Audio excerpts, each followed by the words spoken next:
Pues un gusto verlos de nuevo, que estuvimos aquí ayer trabajando, empacando regalos. Qué bendición fue esa, de saber de que yo creo que más de 100 niños van a poder recibir un regalo, un detalle pequeño esta Navidad, y algo que para mí siempre me impactó, que tuve la oportunidad de trabajar con niños y con personas muy, creo que le dicen vulnerables. Vulnerables. Estuve trabajando en Bolivia, en el Amazonas de Bolivia con mi esposa, donde yo administraba un hospital que era un barco hospital. Y llegábamos a diferentes comunidades y cada vez que llegábamos a una comunidad les preguntábamos a los niños ¿cuántos años tienes? Y ninguno sabía qué edad tenía, ni los papás. Le decíamos, papá, ¿cuántos años? No sé, el chino, quién sabe. Y buscábamos las tarjetas de identidad y le decías, y tantas veces que yo conseguí una tarjeta de identidad, y decía, hombre, es tu cumpleaños hoy. Y ellos, ¿qué es eso? Niños que nunca tuvieron la oportunidad de recibir algo o sentirse especial. Siempre toca mi corazón de que en esta Navidad tenemos la oportunidad de bendecir a niños que de pronto no tienen nada, pronto no van a recibir nada. Y pues de esa misma manera Dios nos muestra su gracia y su misericordia. Por eso el estudio de hoy se titula Gracia en medio de la condenación. Y vamos a estar en Juan capítulo 8. Ahora, esta porción de escritura es muy interesante en diferentes partes. Se puede llamar controversial en algunas partes también. ¿Por qué? Porque no aparece esta sección de escritura en los manuscritos griegos más antiguos. No aparece en el Textus Sinaiticus o el Vaticanus, donde recibimos nuestros manuscritos. La gran mayoría y porción del Nuevo Testamento no están ahí. Van directamente de Juan capítulo 7, 52 y empiezan al versículo 12 del capítulo 8, donde Jesús dice, yo soy la luz del mundo. Así que esto indica que probablemente no formó parte del Evangelio de Juan originalmente. Sin embargo, este relato es tan hermoso y tan importante que fue escrito por muchas personas en la iglesia primitiva. Tenemos relatos de esta historia escritos apenas un año después de la muerte de Juan. Así que pasó esta historia, la gente está diciendo, pasó la historia, está aquí escrita, lo único que vemos es que los manuscritos más antiguos que tenemos no están. Así que uno dice, ok, ¿qué hacemos entonces? ¿Por qué está en nuestra Biblia? Porque sí aparecen muchos manuscritos después, pero no están en los primeros, son los originales. Pero vimos que es una historia que fue aceptada ampliamente por la iglesia sobre Jesús. Lo más importante que debemos ver es que esto no contradice ninguna doctrina bíblica, ni siquiera se usa para formar ninguna doctrina bíblica. Y eso es lo peligroso de formar doctrinas de un solo versículo, de un solo texto, de una sola porción. Siempre tiene que ser apoyada.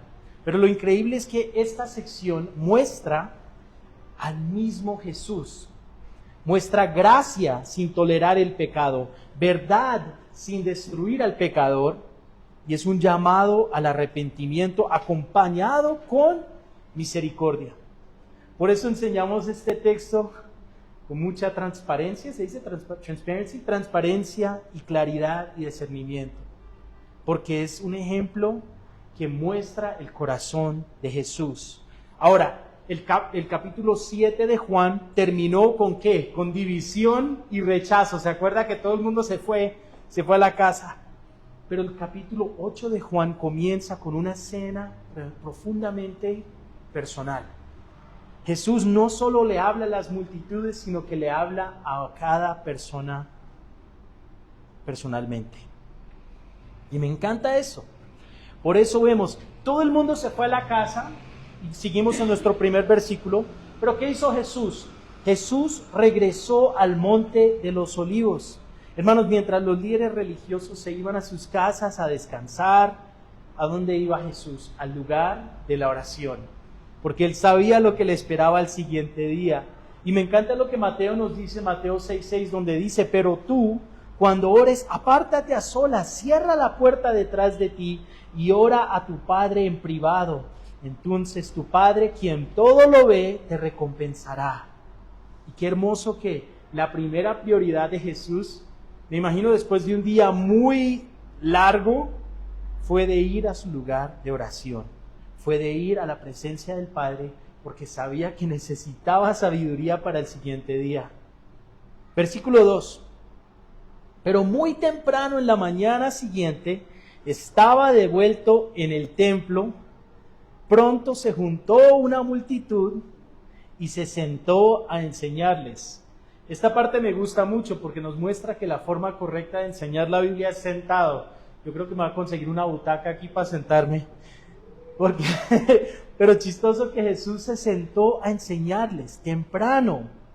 El templo se vuelve a llenar, me encanta esto. Pero esta vez la lección no es un sermón, esta vez no es un estudio, pero va a llegar. Si te acuerdas antes cuando estaban echando el agua en el tabernáculo, esta vez es una vida restaurada, alguien restaurado. Versículo 3 dice, mientras hablaba, los maestros de la ley religiosa y los fariseos le llevaron una mujer que había sido sorprendida en el acto de adulterio, la pusieron en medio de la multitud y le dijeron, maestro, le dijeron a Jesús. Ahora sí le quieren decir maestro, maestro, esta mujer fue sorprendida en el acto de adulterio. La ley de Moisés demanda que la apedreamos. ¿Sí? Apedreamos. ¿Tú qué dices? Ahora vemos, los fariseos, los maestros de la ley vienen con esta mujer.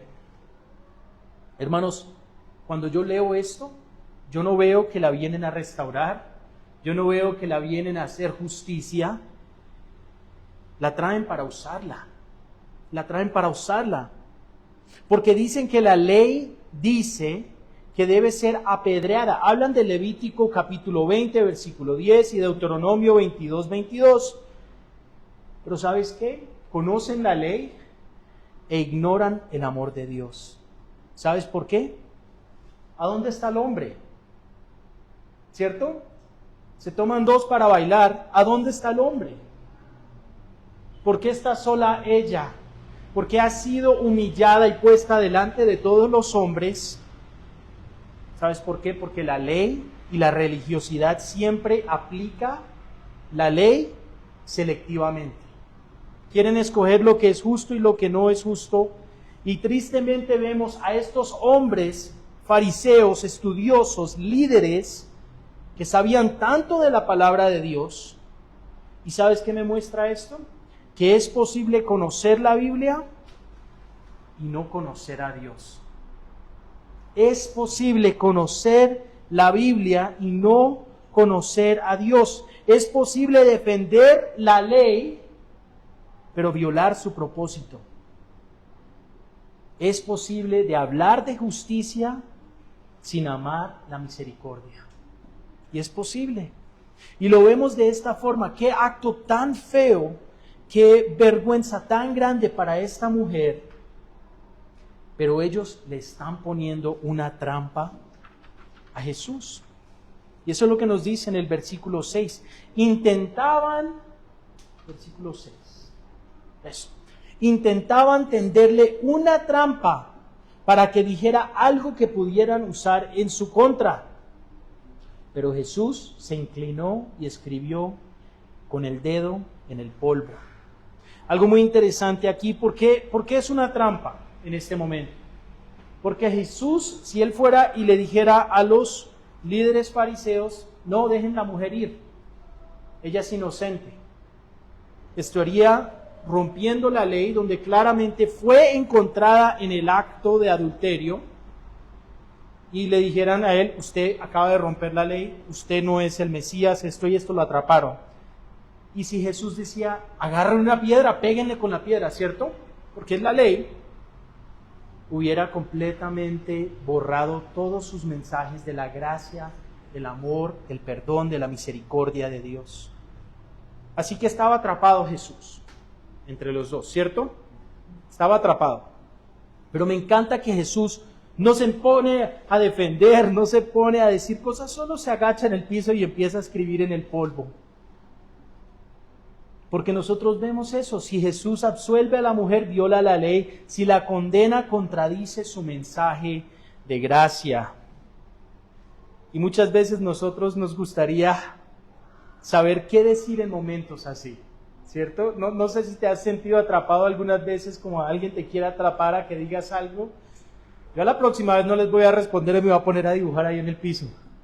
Pero Jesús no responde, solo se inclina y empieza a dibujar. Versículo 7. Y como ellos seguían exigiéndole una respuesta, se le incorporó nuevamente, se puso de pie nuevamente y les dijo, muy bien, pero el que nunca haya pecado, que tire la primera piedra.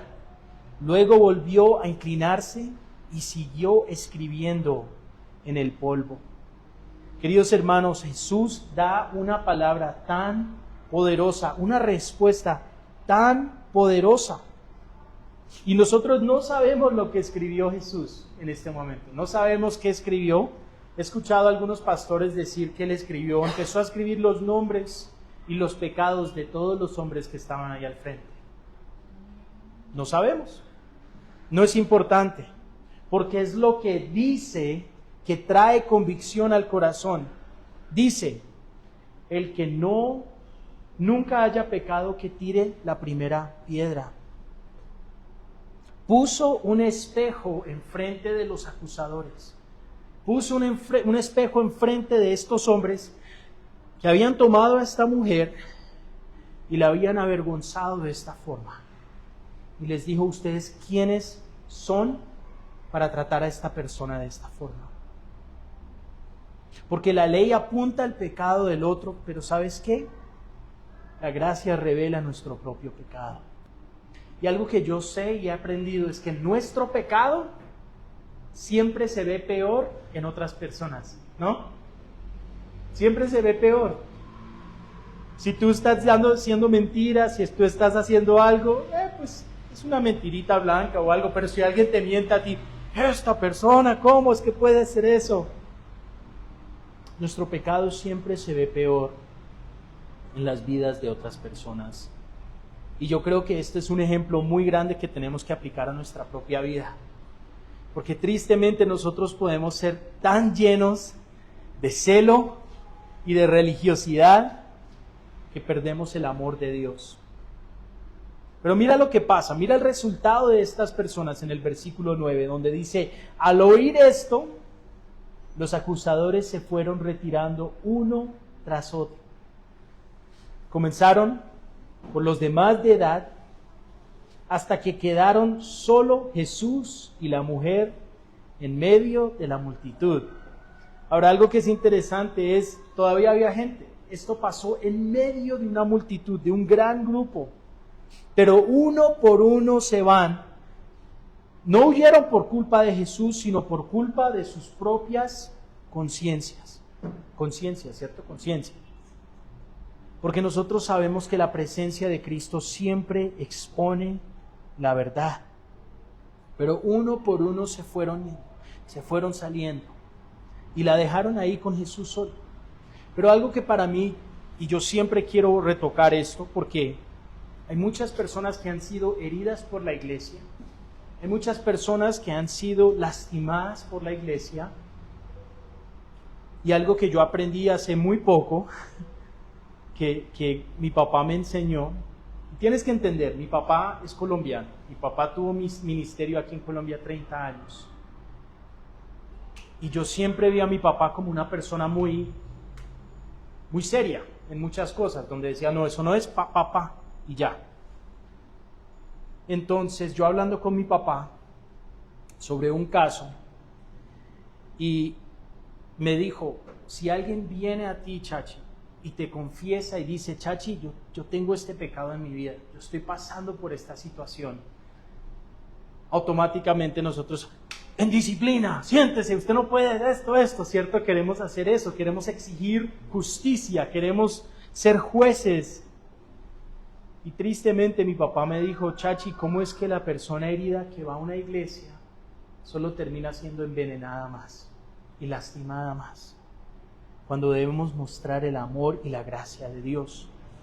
Ahora, esto es muy importante, porque el apóstol Pablo nos dice en Gálatas 6:1, si leemos juntos, donde dice, amados hermanos, si otro creyente está dominado por algún pecado, ustedes que son espirituales deberían ayudarlo a volver al camino recto. ¿Con qué? Con ternura y humildad. ¿Vemos eso en la iglesia hoy? Tristemente no. Tristemente nosotros estamos más acostumbrados a agarrar a las personas, a tirarlas enfrente y a humillarlas, a rechazarlos, a herirlos. Pero el Señor nos llama a ayudarlos y a volverlos al camino recto con ternura y humildad. ¿Y cómo termina esto? Y tengan mucho cuidado de no caer ustedes en la misma tentación. Hermanos, algo que para mí fue muy especial. Yo crecí en la iglesia toda mi vida. Estuve en la iglesia toda mi vida, mi papá es pastor. Pero me acuerdo que a los 18 años, cuando salí de casa, hice que hacer mis propias decisiones. Pero antes de irme, yo tuve un amigo que se fue de la iglesia. Entró a las drogas, entró a la adicción, y todo el mundo, ese hombre es una porquería, esto y esto. Y yo me acuerdo que yo lo invité una vez a que saliéramos a comer. Le dije, vamos a comer una hamburguesa.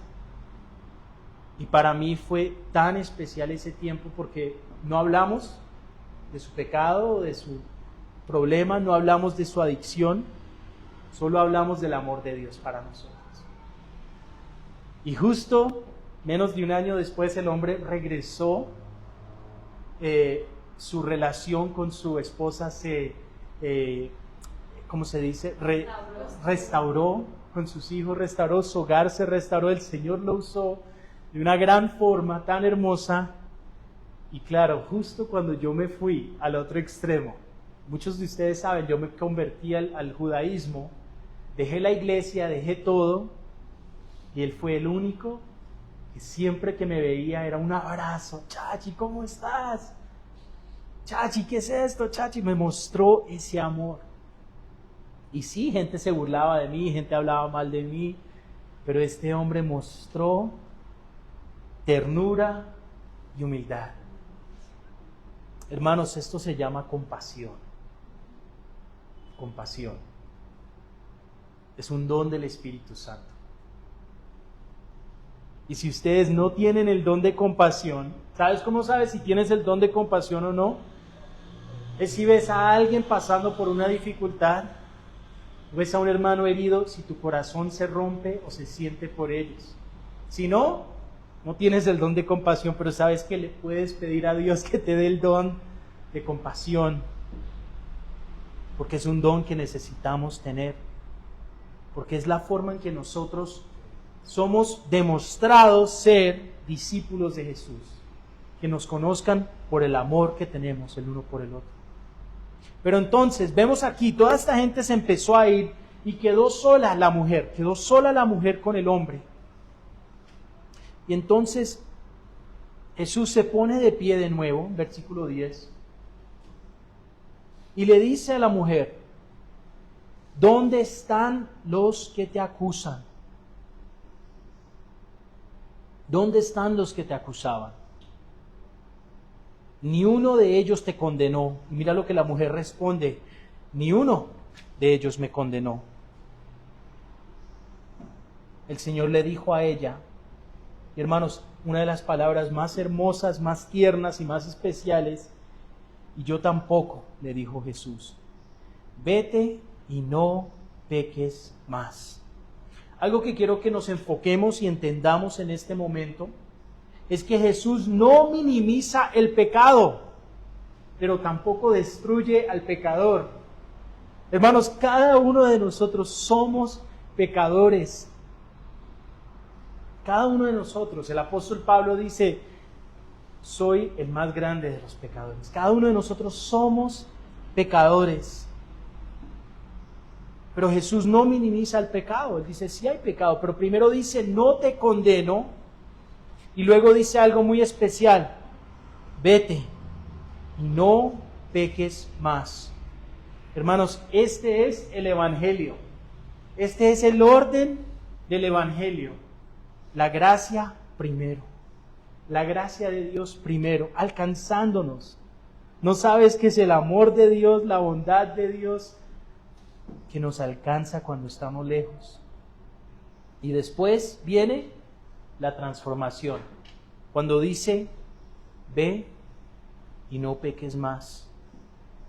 Juan capítulo 3, versículo 17 dice, porque no envió Dios a su Hijo al mundo para condenar al mundo, sino que el mundo sea salvo por él. Hermanos, esta mañana mientras yo leía esto y mientras yo estudiaba esto, esta semana Angélica subió y fue un poco chistoso porque yo estaba llorando, pero llorando casi como le dice ugly cry, como no, pero yo estaba llorando ante el Señor en una parte tan hermosa. Porque ¿sabes quién pudo haber tirado una piedra? Jesús. El único en ese momento y en ese lugar que pudo haber juzgado a esta mujer era Jesús. Y si Él no lo hizo, ¿por qué lo hacemos nosotros? Hermanos, debemos no minimizar el pecado, pero tampoco no debemos destruir el pecador, porque cada uno de nosotros lo somos. Y ese es el proceso de la gracia de Dios. Primero nos atrae, nos enamora y poco a poco nos transforma. Y esa es la parte donde yo veo hoy en día que hay que tener un balance entre los dos. Porque hay iglesias que no hablan del pecado. Hay iglesias que no hablan del pecado en absoluto. Y hay iglesias que solo se enfocan en lo malo, en lo terrible, en lo pecador que somos nosotros y nos olvidamos de la gracia y el amor de Dios. Hay que tener un balance. Porque la gran mayoría, y esto es interesante porque cuando vemos en la historia, no los quiero aburrir en esta parte, pero en la historia, como Agustino, muchos de los primeros escritores más grandes de la iglesia, omiten esta parte, porque dicen, no, esto muestra que Jesús está siendo muy suave con el pecado. Esto muestra que Jesús debería haber condenado a esa mujer porque fue culpable. Pero hermanos, tenemos que recordar algo, Dios es justo en su juicio. Y cuando entró al juicio esta mujer, esto no fue justo, porque debería haber un hombre al lado de ella. Tristemente fue usada por estos hombres, fue usada para tratar de atrapar, habían motivos, ulterior motives, tenían su propia agenda, pero nosotros vemos esto, que Jesús le dice, ellos no te pudieron condenar, pero yo tampoco. Hermanos, nosotros vemos en esta corta porción de escritura que la gracia de Jesús no te expone para destruirte, sino para restaurarte. Y que la luz de Cristo revela el pecado. Pero ¿sabes qué? Me encanta que no solo le dijo, ve, yo tampoco te condeno, también le dice, ve y no peques más. Eso es una instrucción de seguir el camino que Él nos muestra. Pero hermanos, no hay transformación sin gracia, ni gracia verdadera sin cambio. Y me encanta que la segunda porción, que no vamos a hacer, yo iba a hacer casi la mitad del capítulo 8, porque ahí es cuando Jesús se para y dice, yo soy la luz del mundo, el que me sigue en mí no tiene que caminar en tinieblas. Pero voy a guardar esa porción para la siguiente semana, hablando de cómo la luz vino al mundo, la Navidad. Pero nosotros vemos que seguir a Jesús es salir de las tinieblas y de caminar en su luz cada día. Cuando Jesús le dice a la mujer, vete y no peques más, Él la estaba llamando a una relación personal con Él, que debemos tener. Así que quiero animarles a ustedes, si están en medio de esa condenación, en medio de esa batalla, en medio, Jesús está contigo, que Él te ama, que sus brazos están abiertos a ti. Y si nosotros estamos viendo y observando otras personas en esas circunstancias, que lo hagamos con ternura y humildad. Porque si nosotros llegamos a estar en ese mismo lugar, es hermoso cuando alguien que tú le mostraste gracia, tú le mostraste amor, viene y te muestra lo mismo en el momento donde tú más lo necesitas.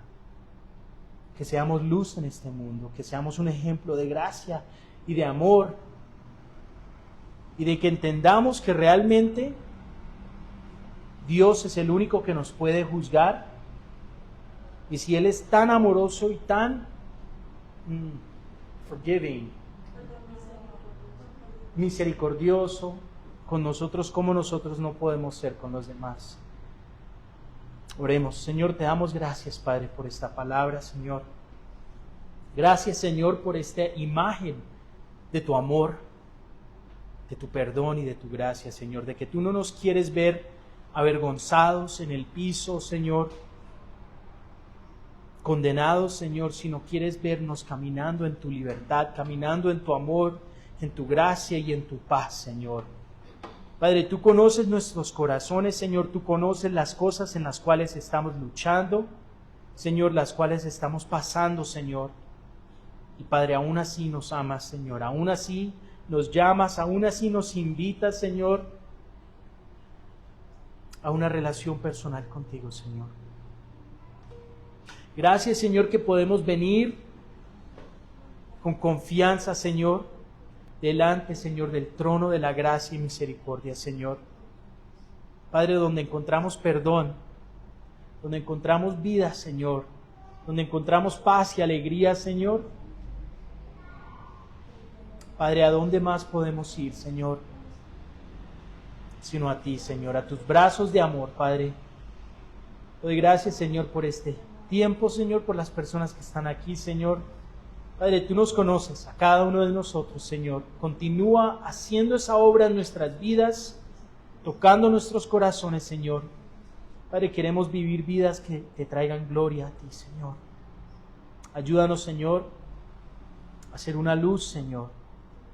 Una luz, Señor, sobre un monte, Señor. Una luz que no puede ser apagada, Señor.